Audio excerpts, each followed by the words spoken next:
What's going on, guys? Top Tier Gaming here, coming at you from Goodness Gracious I Need a Haircut Studios, and I have a big topic for today, and that's discussing a pretty important card, I think, in the upcoming main core Yu-Gi-Oh set, Lightning Overdrive. It's a really fantastic card in a set filled with a lot of fantastic cards, but this card in particular, I have a couple of things to say about because it's so good, and I think most people think that it's for one specific deck. But honestly, this card fits in so many decks, and maybe even decks in the future. So before I get into talking about the card, I want to go over a few things. First and foremost, Discord and Twitter links down in the description. We're slowly building up these communities, and it's a great place to hang out if you want to talk about the game, maybe get some deck doctor advice. The Twitter's being mostly run by Patty, and he posts memes every now and then, and just Yu-Gi-Oh stuff in general. And we're working the socials to kind of get them up to par, so if you want to check those out, links down in the description below. And then another one is, so 90% of all viewers on the channel are actually not subscribed, so if you want to hit that subscribe button, it is greatly appreciated, and it definitely helps us out, so feel free to hit that subscribe button for more Yu-Gi-Oh content. And anyways, let's get on with talking about the card in Lightning Overdrive. So first and foremost, I cannot speak today. First and foremost, the card is Diviner of Herald. The Diviner of Herald, it has a name. If you don't know what the card does, when it's normal summoned or special summoned, you can actually send a fairy from your deck or hand to graveyard. And then when it's tributed, it can special summon a level 2 or lower fairy monster from your deck. So most of you have probably seen this card, but if you haven't, that's the effect. I'll also leave it down in the description. If I didn't present it that well, I'll have the card effect in the description. But yeah, so this card has been talked about for a while. I'm pretty sure it's a confirmed secret rare in the set. But when people think of this card, they only think of Drytron I've seen so far. And I'm trying to call it one of the best cards in all of Lightning Overdrive. And Lightning Overdrive has a lot of good cards. It has the new Link to Light Charmer, similar to Hida for fire and Area for water. You notice the Charmers, they're linked to. Which is predicted to make a pretty big splash in our TCG meta. It's just a pretty good card overall. And the set is loaded with a bunch of new cards for returning archetypes, like Trap Tricks. Trap Tricks get support in the set, which is a big one for me because I'm a big Trap Tricks player if you follow the channel. Deck profiles on the channel if you want to check them out.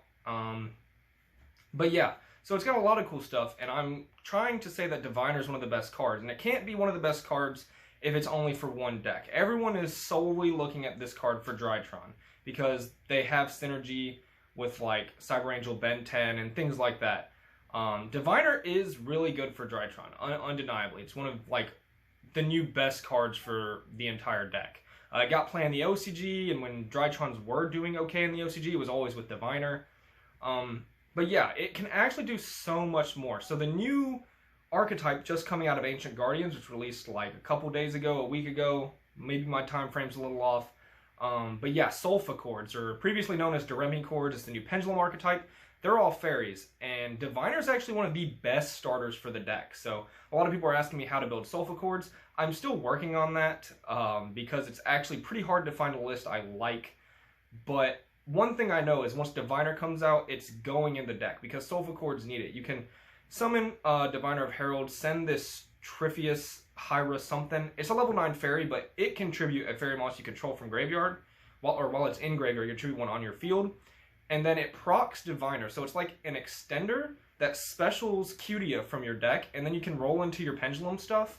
And overall, it's just like a mandatory run in Sulfa Chord, in my opinion, if you want to play Sulfa Chord at its highest level. So that's another deck where Diviner is going to be a very important piece, which is already 2 decks that I think it's going to find a home in. One probably slated to be meta. There's a good chance Drytron will be very good come next format in Lightning Overdrive Yu-Gi-Oh! So, but then there's a really big topic besides Sulfa Chord and besides Drytron, because one of those is very known, and Sulfa Chord is sort of like a more roguish strategy that some people are getting into, but not everyone. Another big potential candidate for this card, which I can't imagine them not taking advantage of this card, is the new Agent Structure deck. So, for those who aren't aware, Sanctuary in the Sky, or Agents, are actually going to be getting a new structure deck in the OCG, and of course the TCG will follow. And we don't know much about it. However, we can assume it's fairy based, and we can assume there will be either new agents or new synergy with agents on certain cards, like a new Earth, a new Master Hyperion. These are things we can assume. Maybe a Sanctuary in the Sky buff. I know it had its own sort of structure deck thing previously. But yeah, we know a fairy structure deck, probably around a Hyperion card, is going to be coming out. And that opens a lot of corridors for Diviner of Herald. Because we don't know exactly what her synergy will be, but if they have any way to tribute, any way to like abuse her normal summon, just imagine like they make a new Earth that works on special summon, and you can tribute Diviner of Herald for the Trius guy I was mentioning earlier, the level 9.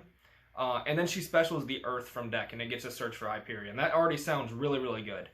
So I'm not going to talk too much about this Master Hyperion theory because, I mean, we just don't know the cards, right? Like, I would love to talk about how good this is going to be in Agents, but we just don't know for sure. However, it does make this card kind of, well, I don't want to say future-proof because, I mean, it already looks like it has a pretty bright future, but in the future, more cards are going to come out that make Diviner better. Any fairy archetype will probably be able to use Diviner in some capacity.